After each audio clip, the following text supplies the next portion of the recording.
Welcome to the Justin Ng Show, where real entrepreneurs and investors reveal how they turn humble beginnings into high-impact ventures. From bold moves to capital raises, we unpack what it really takes to build and scale greatness. Let's go check it out. What's up, everyone? Welcome to the Justin Ng Show. Today, I'm joined by Sharon Ehlmann, author, changemaker, and the bold voice behind Someone Forgot to Mention Change is Hard. We're talking about navigating transformation, embracing reinvention, and doing the inner work it takes to lead a meaningful life. From personal growth to empowering others through her story, this one's all heart, wisdom, and truth. Let's go. Well, thank you, Sharon, for joining us today at the podcast mention. Thank you. I just want to start to ask you, how did you get started in your story, from the beginning to where you are right now? Oh goodness. So how do you just share your experiences, your Sure. the lessons learned, the things that you go through, and Okay. Where to start, right? I guess you want to go backwards and then forward, and then backwards and then forwards. forward. Yeah. Okay. So where I'm at right now, pretty much when COVID hit, I decided not to look at real estate development because they started changing the laws quite a bit about, you don't have to pay rent. So I thought that would be a really difficult thing to be in the real estate arena. So I ended up, I'd taken all my skills in architecture to basically use it for website development, kind of build a better mousetrap. So right now I started off with, and I'm kind of thinking I should just give you the background that I've said to you before. So basically where I come from is I got 35 years experience in the real estate development arena, 13 years of architecture, 6 years of construction, and the rest in planning, due diligence, site selection, and raising capital. And then just to make it interesting, what I just said, I started a barter club. So it's a business-to-business club. I tell people it's a great way to network, build relationships with fellow business owners. I had been a member of a barter club for a long time, and I had really good luck with it. It was fun, and I just thought it was a fun space to be in. And also with real estate development, when you have 1031 exchanges, that's a barter, right? In a sense, with more rules. So where we're at right now, we got a lot of offers at the table, I guess you'd say. My largest pledge is a semi-precious mineral, and it's worth $10 a ton in the ground. And so it's a large deposit. So he has a 1 mile by 1 mile claim, 32 claims, and he had a USGS survey on it, which got my attention, right? And basically it said it had this semi-precious material was really there, and that it basically they expected to be on the top of the mountain. Since he had the top of the mountain on his claim, they call it the apex, so he could go beyond his claims on mining. And so within his claims, between him and the universities and stuff, said that they had about 800 million ton of this material and worth $10 a ton in the ground. And so I helped move them to get it approved as a natural pozzolan calcine. So an example of a project like that is Hoover Dam. So Hoover Dam, that concrete is a natural pozzolan. So that's been a project that's taken me quite a few years. It's really been a 7-year deal right now. But I learned a lot about the industry, and that. So far I've got 4 cement plants interested in bringing it to buying our material. No one's written a check yet for it, so it's a lot of red tape, So in doing so, I did get basically while I was looking for a CFO, I got a what do you call it? A venture capitalist calling me and snooping around too, right? And called me up and told me how he found me. He goes, little bird told me you're looking for $1 billion. I was like, what? And I said, okay. And we talked for like 3 days, and I just told him, this was last summer. I said, I probably won't be ready for you until, about this time. So it's kind of like I'm in the apex of a lot of deals that are just coming to market. That's one of the big ones. I feel like I don't want to name drop, you know what I mean? So I'm trying to figure out how to just you can just mention things in passing, you know. right, Yeah, right. So I do have with the Barter Club, right? So we have different programs. That's one that's helping bring a product to market. And actually, you know, there's so many companies that can make out of that. So that's kind of what's fun about a Barter Club is that not only can you do a transaction, I just tell people when you work all together, it compounds. And then taking that real estate development component on it, you can actually build wealth. So another smaller example would be somebody came with a 5-bedroom, 4-bath house that he wanted to exchange for a car collection. I'm like, okay. In the Barter Club, that's not unusual, right? So I just go and literally I just went on Craigslist and found the guy selling the car collection and called him up and said, hey, he advertised that he wanted more old cars or cash, right? And so I said, well, what about property, right? That's pretty high value. A lot of people bite on that. And he said, yeah, I'm interested. And I said, I'll give me a call back, right? At that point, since I had like 2 potential to close, then I start to pull out my real estate development hat. Like before I just become, play like a realtor and, let that transaction happen. I thought I'd take a look at it. And I looked at it, I was like, oh, this would make a really good residential care facility. And I built a few. Oh, so nice. that helps, right? Okay. And so, the valuation of that could change a deal from just being $250,000 because it was in the Midwest, right, to 750 to 1.2 million. So that's where I could come in instead of just doing that trade. I can offer the guy with the car collection a part ownership in an income producing property. And that's the big goal is to not just do a transaction, but do something more than other people are doing. And that's usually, creating more wealth, create more income inside the trade.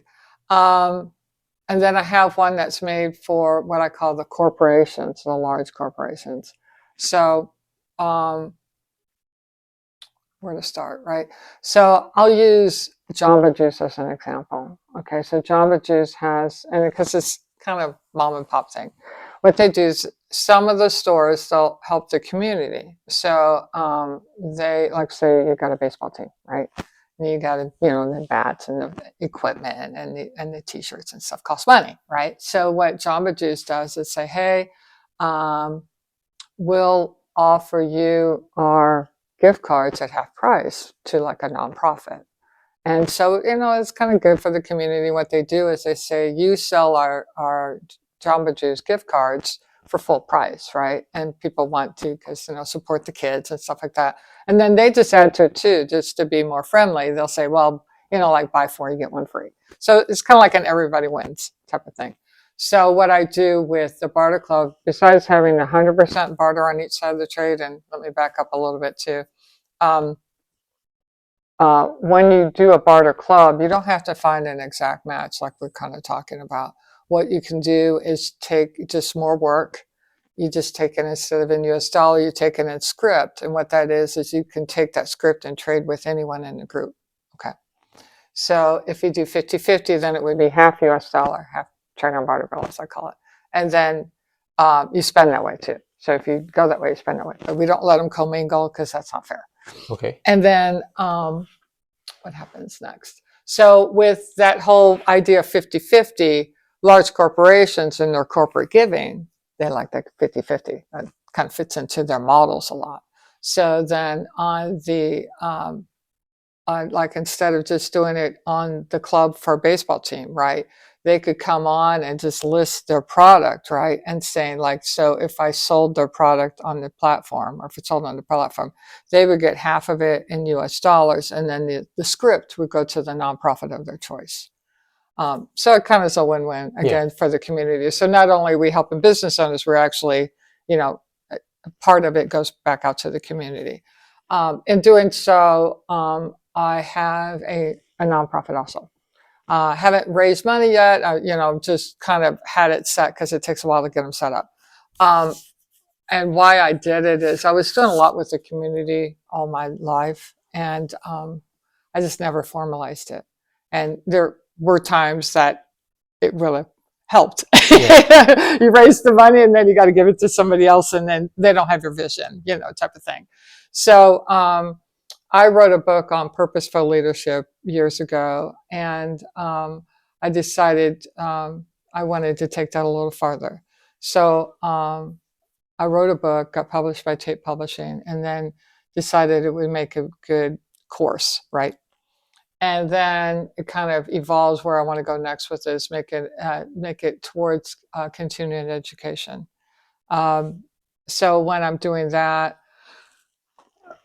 it's going to basically, after I get some of these large deals closed, then I'll probably take off on that one, or it's kind of going to happen at the same time, because you can see these large corporations are coming in, and when I tell them about what my goal is on purposeful leadership, they really like what that's all about. Okay. So part of that is at the top end. I wanted to have like a round table of C-level corporations.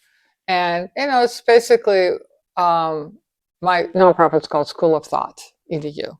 And then the tag is where purpose and opportunity meet.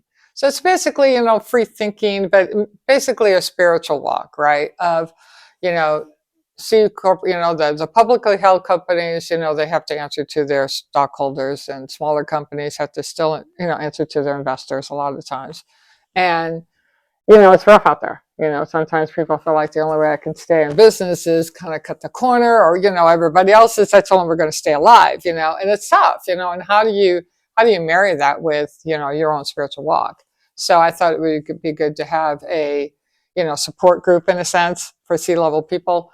I'll have materials available if somebody wanted to, be more formal with things. But I just look at the example of where there's an airline manufacturing company, we won't name names, right, that was really known for their quality, and they ended up hiring somebody or getting a consulting team in there and advising them how to save money, and it's really destroying that company and killing, harming people. So I think it's really something that's needed, because there was so much emphasis, I think, on that short term.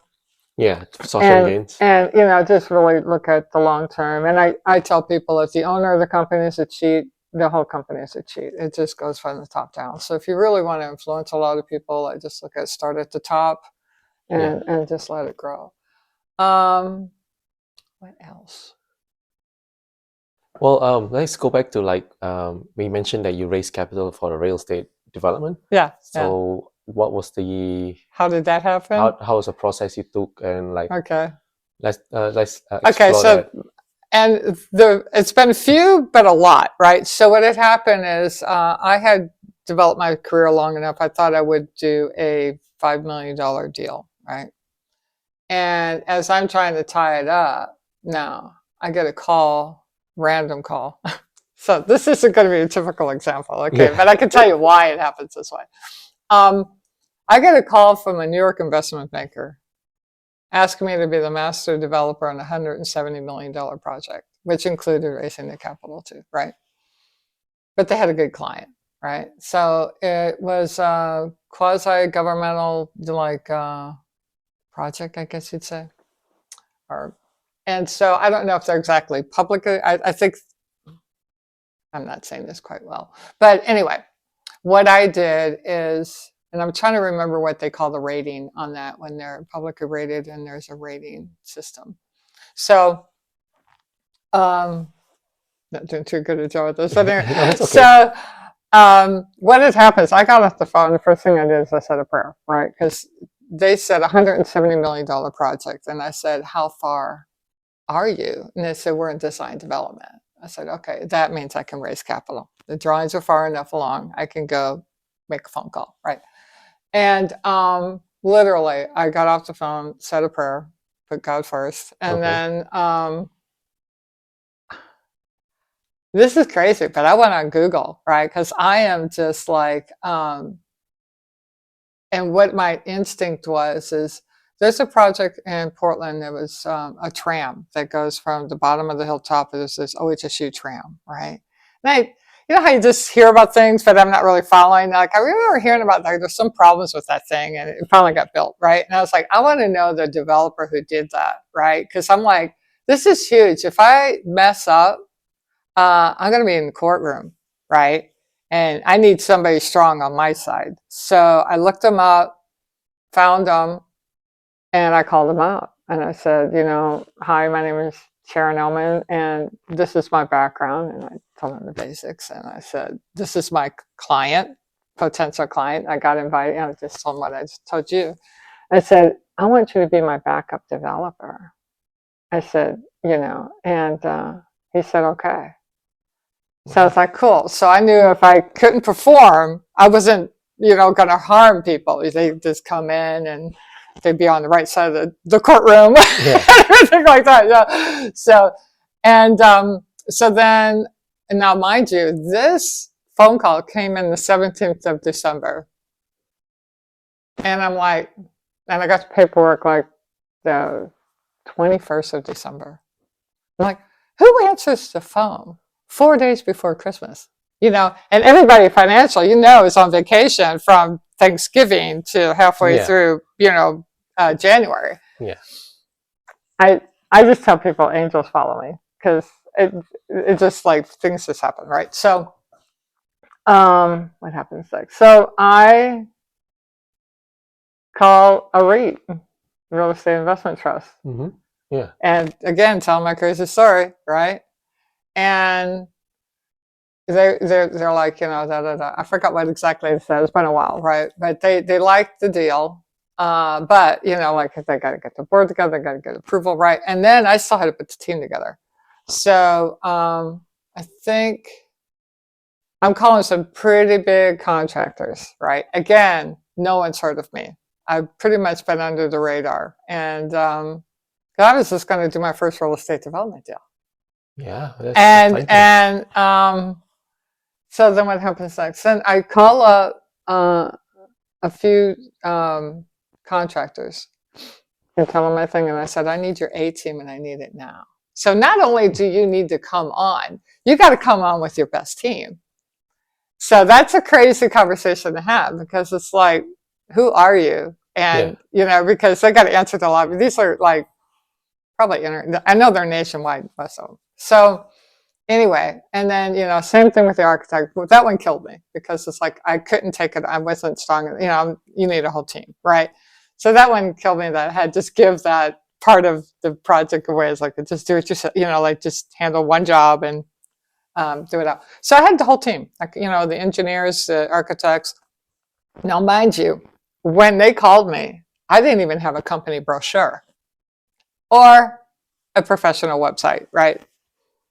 So I'm busy rebuilding my website and building a company brochure while I'm trying to coordinate and get the whole thing together, which is kind of crazy. And then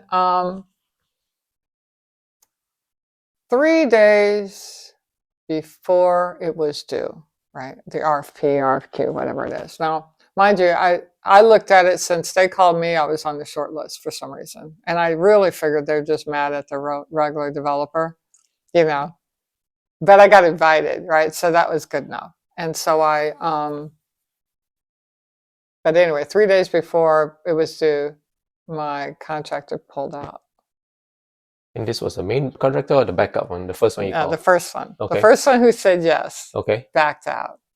So at that point, I'm calling everybody, right? But I didn't call the one I thought was tied to the main developer that's all down there, right? I was like, they're just mad at him or something, you know? Mm-hmm. And so, yeah, I know at one point, like I said, I don't want to say names, but I had a pretty big contractor. I know they're international, right?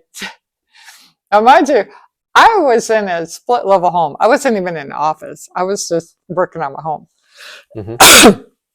So he's in the basement of my split level home or in my office saying, who are you that you know about this and we don't? And he's on the phone with everybody. I said, I don't know you on my team or not, you know?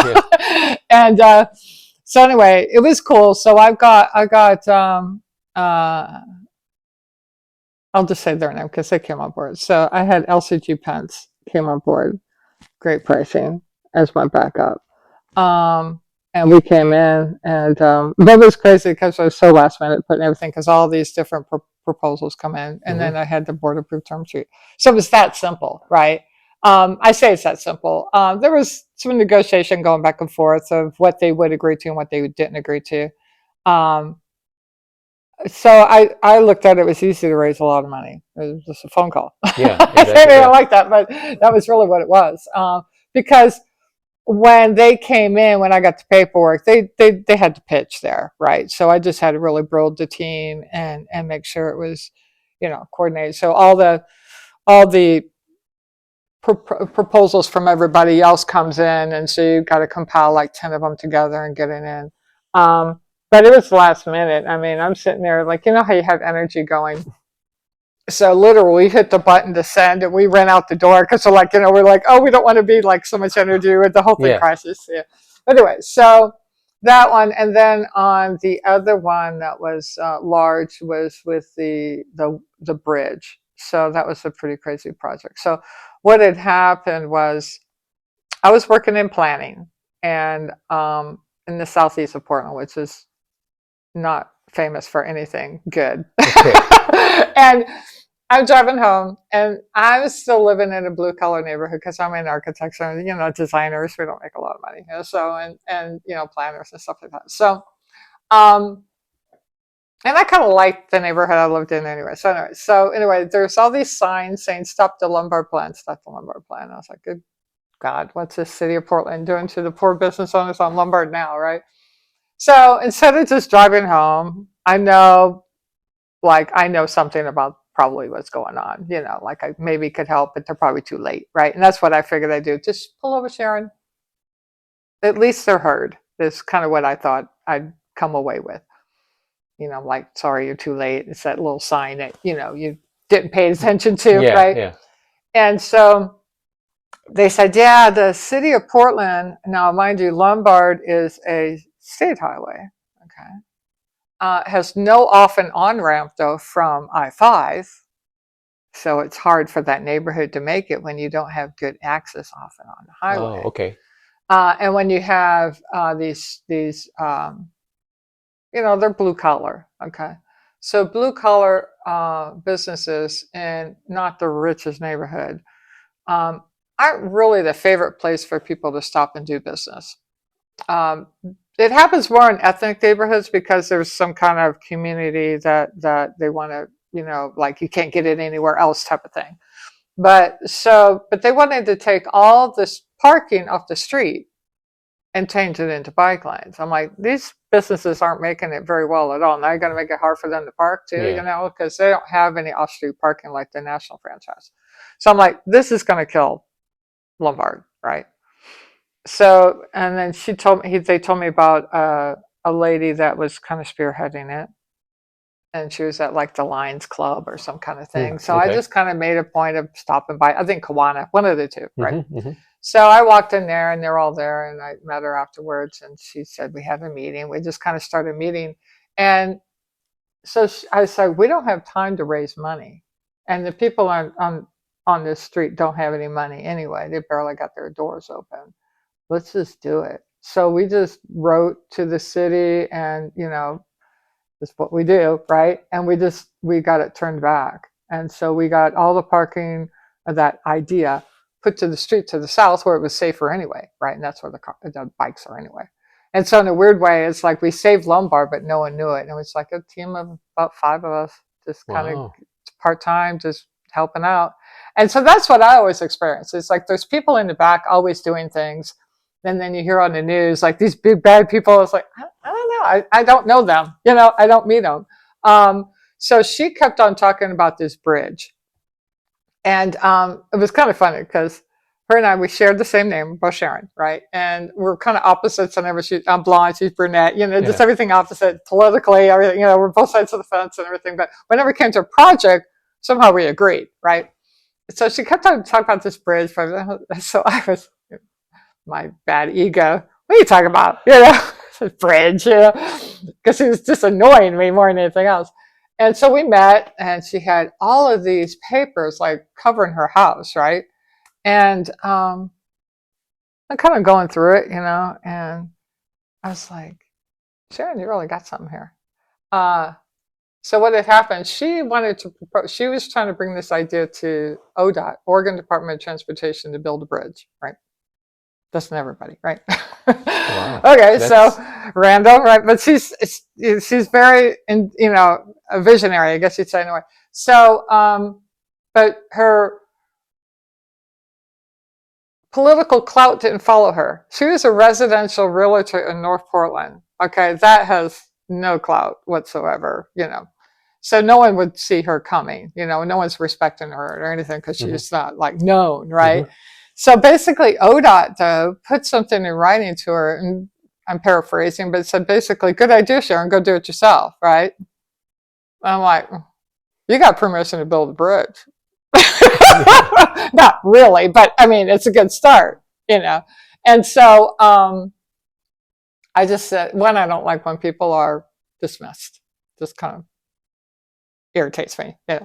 So I said, let's just see how far we can take this thing. And what I didn't know at the time is she's really well connected with the trucking industry. So she joined that long ago. And she had loyal friends. So she's like, we have to get a steering committee together. So that's a hard way to raise capital, but that's what we did, right? So we met with, she had people that she knew, and she would set up these appointments. I would just show up, right? It's her, me, and whoever she had in front of us. And they were pretty big players. So right around North Portland is basically the industrial district of Portland. North Portland basically brings in all the money for Portland, besides Nike and stuff. But that's Portland. That's Beaverton, right? Nike, most of their money comes from this industrial district, right? And she was well connected being in the trucking associations. So the first guy we met was Charlie Tyndall. He was the owner of Blue Line Trucking. He had done a startup, I guess, there and built it from, he was born and raised in Kenton, which is a small neighborhood within North Portland, and made a 400-man firm, right? So that was cool that, right there, live and have your company there.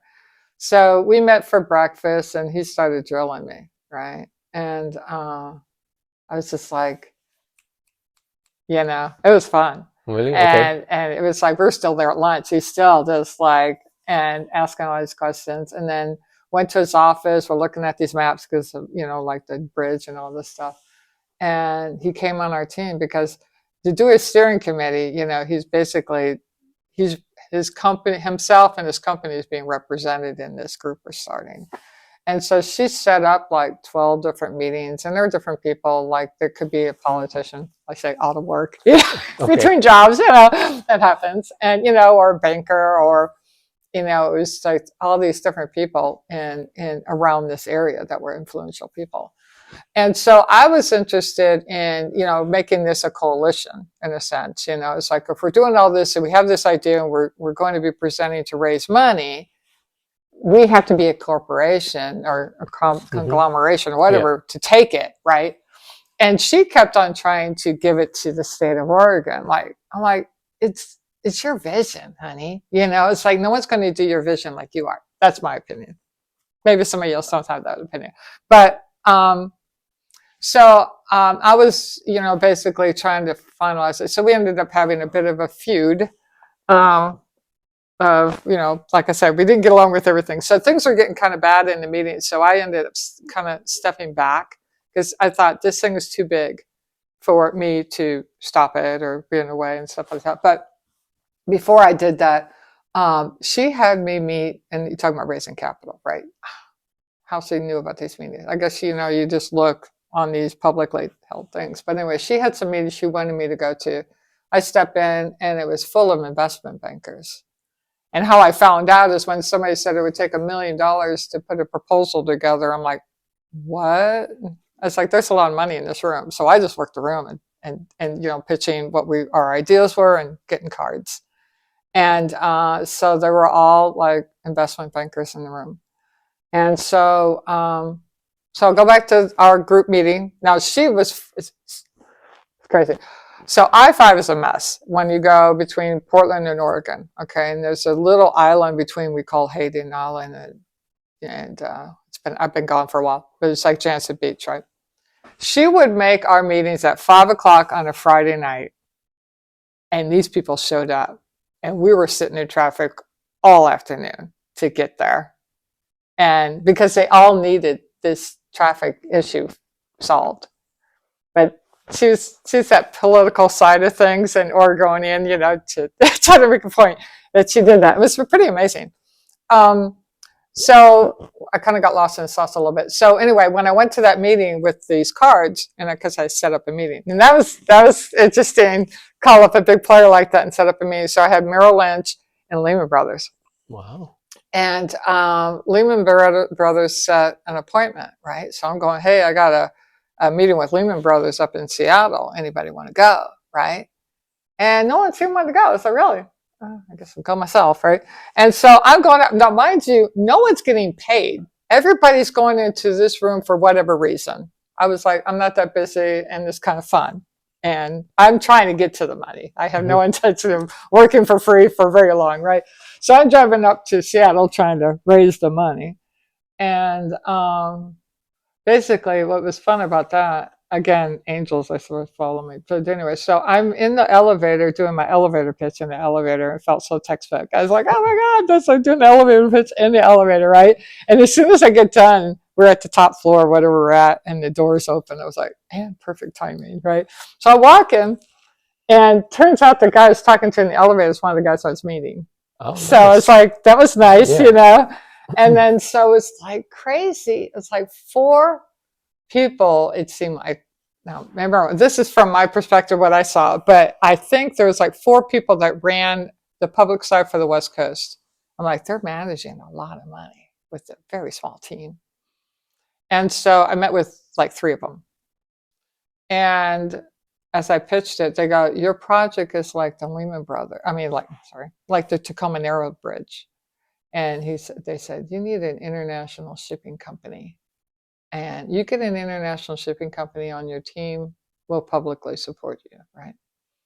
So I always have those 2 voices in my head, like, wow, they just told me the directions, right? That's all I got to do, right? And the other side is like, well, if you happen to be walking down the street and you happen to run into an international shipping company, we'll let you know, right? Oh. So I'm driving back thinking, you know, I gotta, you know, get a job. I got to do some more work. I'm playing a little bit too much, as I called it.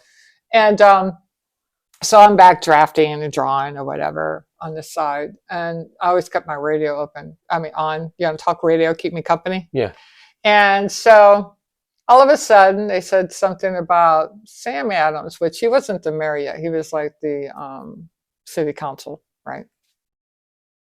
It's trying to put a building moratorium on North Portland. Now, North Portland, like I just said, is an industrial district. And you're going to put a ban on building permits? Are you crazy? That's how crazy we're dealing with in Portland. It's just like, it's hard to do business in Portland. And I don't want to get sued. So you got to figure out how to edit this. But that's my experience, my opinion. So anyway, they, you know, go to a commercial, enough to tease you, you know? And I'm just like, and what it was is it comes back from the commercial, and Walmart was trying to put a retail store on Jansen Beach, and they're trying to stop it. So they don't want to have Walmart anywhere. So they decide they're going to try to stop it. They can't stop it either way, so they're not going to give out any permits in North Portland. And then I was like, oh, Walmart, that's my big player, right? Not for a retail store, but for a distribution plant. Mm-hmm. And so, because what we're trying to do is connect the 2 ports, right? So I'm like, what if we were able to get Walmart to put a distribution plant in Port of Vancouver? That influence itself would get this bridge done, right? That's my theory. Why not? Yeah. Now, what happened was, talk about other deals, right? I had some connections. So, but I ended up going with the one is back when we had newspapers, right? I had a newspaper about it, and then on it had some numbers right in there. But the other one, might tell you another time, is there was a crazy project in Arkansas, which is home of Walmart area, mm-hmm. right? A city outside of it that was this old cave that used to be a nightclub in the 1920s, apparently. And anyway, I met somebody who owned the cave, and she was family friends with Sam Walton's. So that was an interesting kind of deal, right? But going back here, I don't want to go too much of a tangent. What happened? So then I was like, Walmart's my big player, right? So I call, and this is my weakness, strength, weakness, or whatever, is you get on these big projects and you're like, to me, it's like you're pulling elephants. It's just, whether it be infighting or, oh my God, it's a real project. I've heard those before. You bring it so far and it's like, what? It's like, so your main character, your main client, might want to back out because all of a sudden they start thinking about their health and how old they are. And they're just like, really? They have this vision, you find their vision, and then it's like, they kind of hit reality. But anyway, so in this, I kind of ran into that because I'm like, Walmart's showing up. I think they think I'm bigger than I am, right? I almost felt like a fraud. I didn't lie, but I'm like, I don't think they realized, like, I'm working at my house, and so I was like, well, I could, how you can rent a temporary space, right? I'm like, they're going to know, but I guess I could do that. And anyway, so, and if Walmart comes, they're not coming with one person. They're going to come with a team of people, right? And so, at that time, I was like, they had an ice storm the weekend they were going to come. And basically before that, when I called them and talked to them about my idea, or our idea, right? They're like, I wish you thought of this 6 months ago. I said, so do I. Okay. I've been in bed at about like 10 months. They go, well, we're going to put a distribution plant in Salem around that area, right? I said, well, why don't you compete? You know who's going to win. Washington's going to win over Oregon any day, right? And I said, or do a second, right? One of the two. So anyway, that was kind of the premise of it.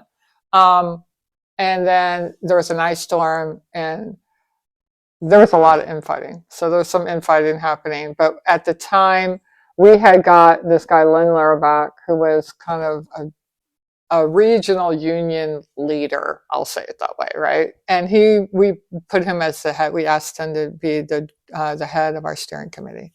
And then he went up to, now he couldn't say anything directly about our stuff, right? He could just go up to the national level and say, I-5 bridge, type of thing. So that money started to get, and then he come back and said, there's money being allocated for the bridge. We still had to win the process, right? But there was that money coming in.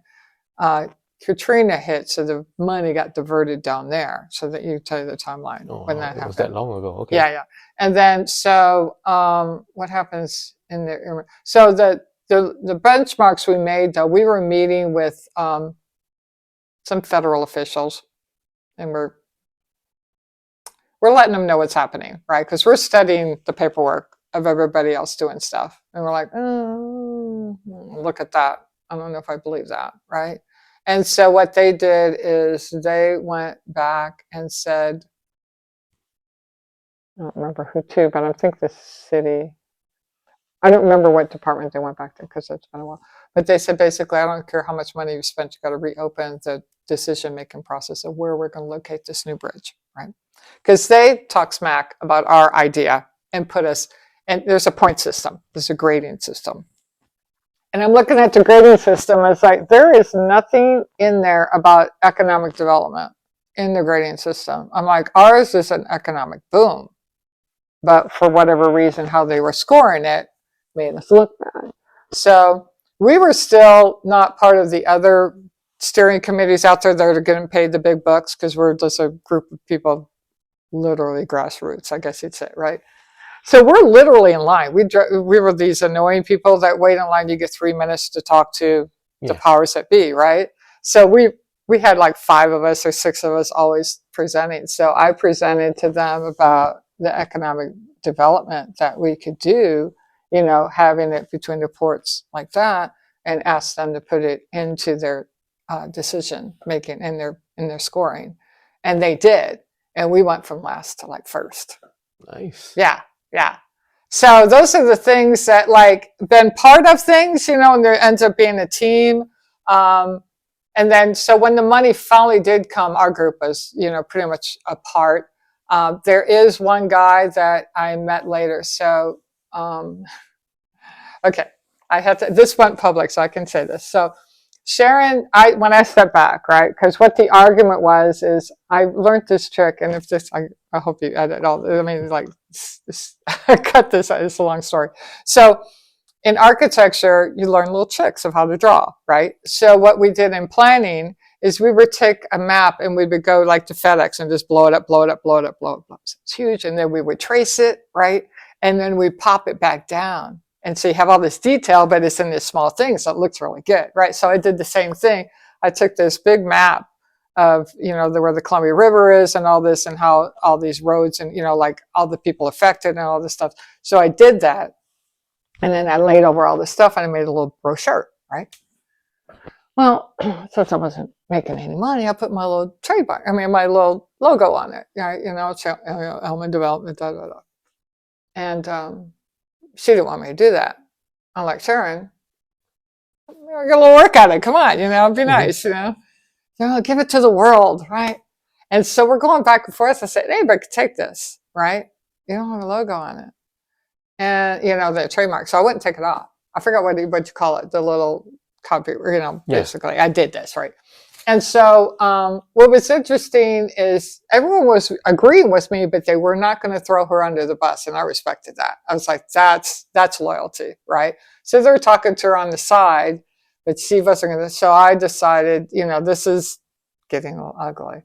And there's this one, like I said, there's a lot of things happening at the same time, but around the same time, I had gone to Site Selection magazine and presented because we were really getting places, right?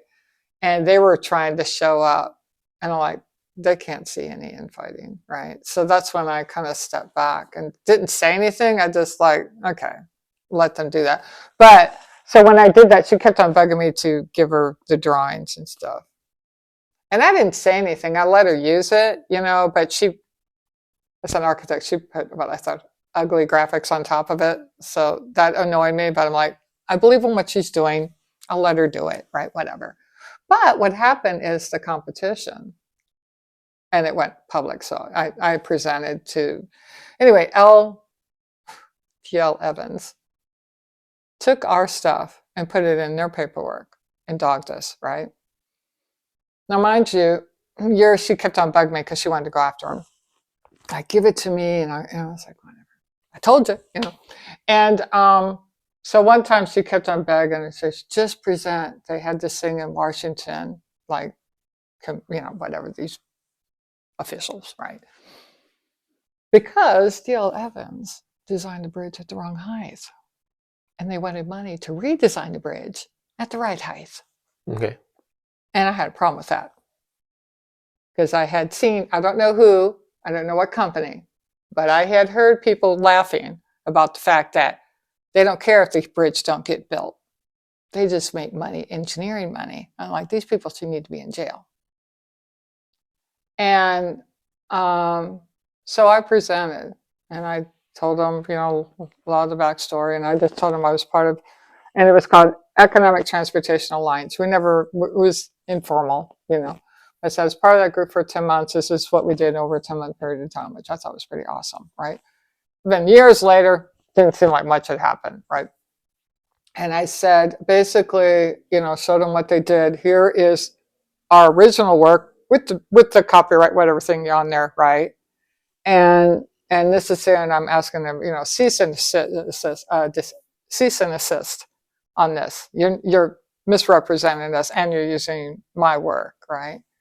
And I said, and by the way, while they're taking things, I won't say stealing, I turned the back of the brochure and I had called everybody, like the airport, the marine, the trains. I'm sorry, it's been so long, I can't remember the proper names, but basically about the distance, height, and everything that they needed. And I had happened to just put it on the back of this brochure with a picture. And I said, they should have taken this because that's what they messed up. They didn't, just the basics. And they're looking, and so they lost the funding. But what I said before then, and I didn't want to stop anything, but this is ridiculous, right? And I said, when I was in architecture doing, government work like this, it's by the judicial I'm like I said, I'm really bad with words right now, but it was like a judicial department, right? So and I told him if an architect ran over budget, we had to bring it back into budget with no cost. We had to do it for free. Mm-hmm. And so they want to get paid, really, So, and I'm sure they got their funding again. I don't know. But what I did that same weekend, I ran into a guy that what was his name? Rudy. I'll think of it later. But if you look on Cascadia High Speed Rail, it's probably .org.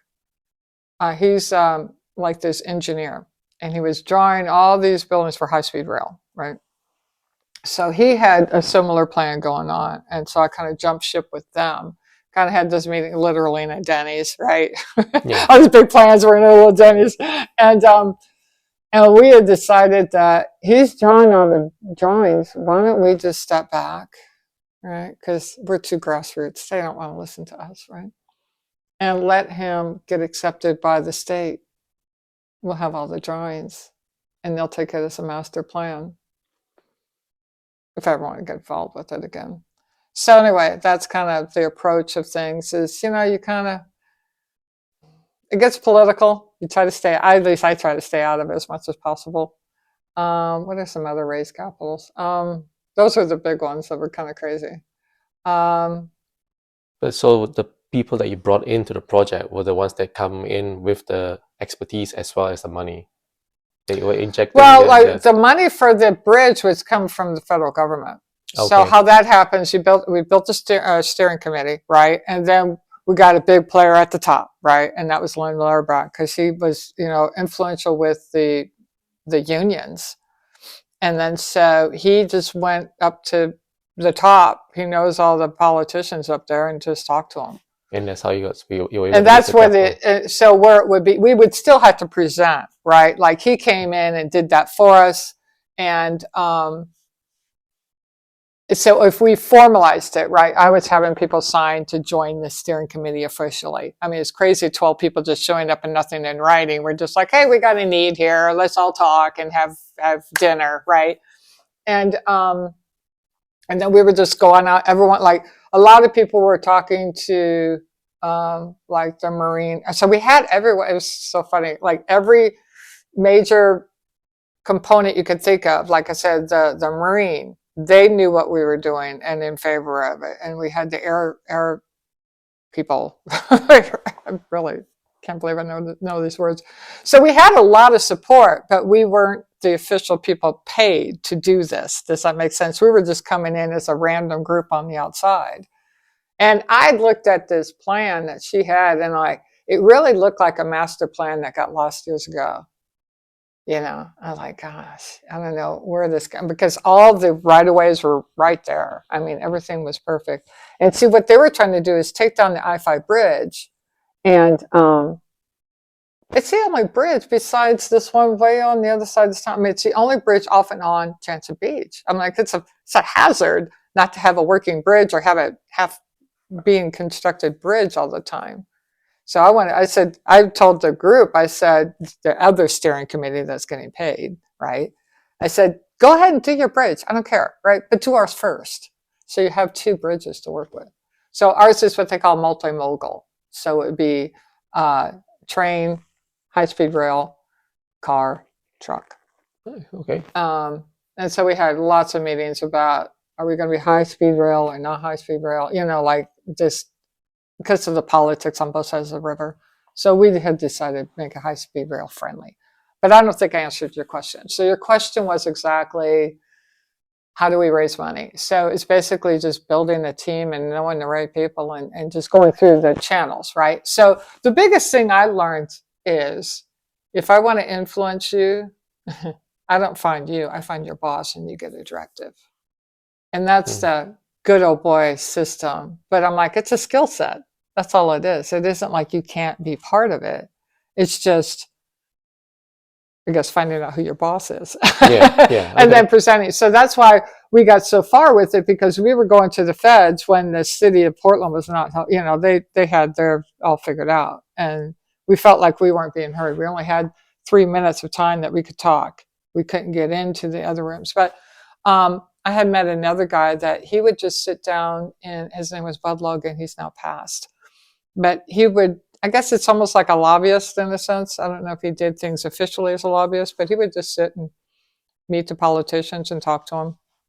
And I feel like he would just find people in the world like me that might want to become a politician. You know, they don't know they were going to be a politician, but, you know, and so he, like, for example, and I don't know, it's like said, if somebody made a phone call or what, but when did this happen? So the bridge was a big project, and what that did, which I didn't realize, is that's the best marketing I could ever done. Because all of a sudden these people know who I am. So why did I get a call from a New York investment banker? Because of that. Wow. You know?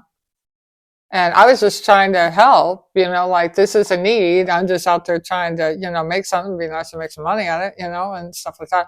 And then, so that happened. And then even if that went on hold, that's why I met those family offices, because then, and it just kind of like compounds on itself.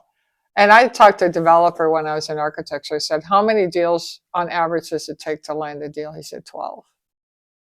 Okay. Wow, that's on average then. On average. So that's why they tie up so many. And so that's how you came up with the Barter group then. Yeah, that's how you build your connections. The really reason I did the Barter group, because I'm not that 7-figure yet, right? I'm coming from the experience level, and I help a lot of 7-figure people, right, or whatever, but 6 or 7, whatever it is. But and I've been in different roles, like everything down from shop drawings, you know, all the way to the top of an idea, and everything in between. I've literally, you know, had my hands in it. I feel like, and I say everything, almost everything, I think. But so I felt like I had this experience. Like I knew how to talk to an engineer because I've been in engineering offices. Same with contractors, because everyone has a different language. So bringing that up and having the experience at all those angles, I always thought I'd be a great developer to do that. Now to raise money, the Barter, like you're saying, is a great fit because they've got land, they don't know what to do with it, right? And a lot of it is the idea. Like that one is a house, change it to residential care facility. I just changed the use, added a little, you know, some ADA, you know, ADA, you know. Yeah, the things to make it more rooms and more stuff. Yeah, so yeah, you know. Yeah. And I'll tell you an example of where I do it different that I think is good for this experience I got. Okay, so I had some lawyers that called me up, and they wanted to, you know, use the law, right, to take advantage of funding they could get for affordable housing or something, right? And they wanted me to look at this old motel that was basically so run down that was using it 30 days at a time, right? And they said, we want to make this into, you know, like Section 8 housing. So I drive out there and I'm looking around, you know, because it's a long drive. So there's a community college, right? There's a little regional airport, and this is right off the highway. And doing a little homework, I find out, you know, because you look at the 10-year plan, because they'll tell you what they want to have happen in the planning department. Just look at the 10-year plan, right? And that they're going to improve that intersection there. Okay. So I'm looking at it, and let's see, it was a 60-unit motel. And they wanted to change it into apartments, low income. Okay. Well, back in the day, I don't know if the code's changed lately, but at the time to get Section 8, you know, Section 8 housing, you had certain parameters. It has to be a certain size. They've made it really small now, and I could talk to you about that. But it used to be you had to have a certain size unit to get so much money. Well, this unit wasn't big enough.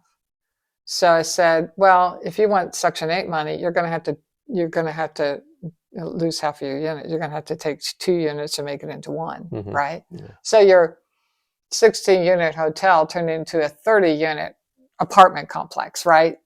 Plus you only have 1 meter. So do you want to just do 1 meter and hopefully they don't use all the heat up, you know? Or do you going to individually meter this, and you're downsizing your zoning that can't be good for your valuation, right? So I said, you could do that, but this is all the reasons why not. You're downzoning your zoning, you're getting half the units, and you got it, the metering. But next door to it is an old closed down restaurant.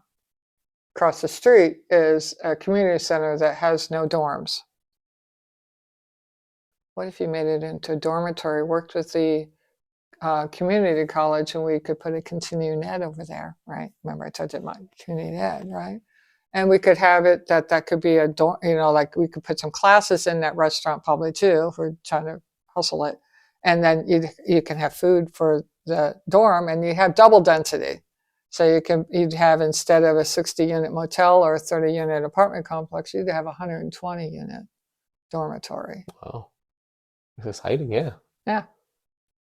Wow. Yeah. But yeah, so I guess we're gonna come to like You come to an end, yeah. Like where can people find you, and how can people connect with you? So on the development, it's ehlmanndev.com, or just call me. Okay. And then TradeonBarter. And I'm marking in that as onpay.store and Owners Nation. Nice. Okay. Yeah. And those are the best place to reach you and then get. Yeah. There's a fill out form, and you can do that. Okay. But yeah. Awesome. Well, thank you so much, Sharon, for sharing your amazing stories, the development from Portland, the bridge, and everything. So that's amazing. Yeah. So thank you so much again for sharing that. Yeah. I would just leave it with, I think just back to that purposeful leadership. If you find a passion, just go for it. And I think that's giving back to the community, just a portion of your time. And it really showcases who you are too at the same time. Yeah, for sure. Like leading value, like I remember we've talked about it before, that you lead with value, you provide value to all these people, like the Barter Club. You have this opportunity, you have that, and then you see a whole different perspective. Like, why do you do this? Yeah. And then that's how you help people to be. So you're more like a super connector. Yeah. So thank you so much again, Sharon, today. Yeah, thank you so much for taking time today and sharing your stories, and yeah.